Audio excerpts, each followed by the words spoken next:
ಪಾಠ 14 ಅಬ್ಬಾಸ್ ಹಣ್ಣಿನ ಅಂಗಡಿ.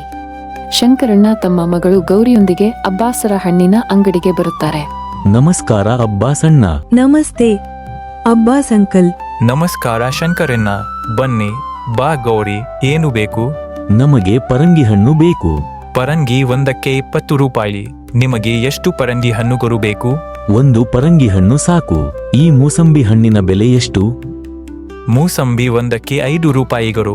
ಚೆನ್ನಾಗಿರುವ 3 ಮೂಸಂಬಿ ಹಣ್ಣುಗಳನ್ನು ಕೊಡಿ. ನಿಮ್ಮಲ್ಲಿ ಸೀಬೆಹಣ್ಣು ಇವೆಯೇ? ಬೆಲೆ ಎಷ್ಟು?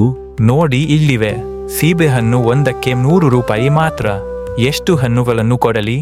2 ಸೀಬೆಹಣ್ಣು ಸಾಕು ಅಲ್ಲವೇ ಅಪ್ಪ? 2 ಸೀಬೆಹಣ್ಣು ಕೊಡಿ. ಇವು ಇಷ್ಟೇ ಸಾಕು.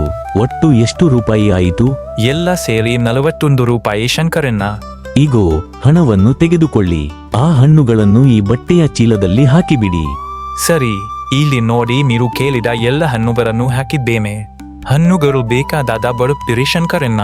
ಹಾಗೆಯೇ ಆಗಲಿ ಅಬ್ಬಾಸ್ ಅಣ್ಣ, ಬರುತ್ತೇವೆ. ಶಂಕರಣ್ಣ ತಮ್ಮ ಮಗಳು ಗೌರಿಯೊಂದಿಗೆ ಮನೆಗೆ ಹೋಗುತ್ತಾರೆ.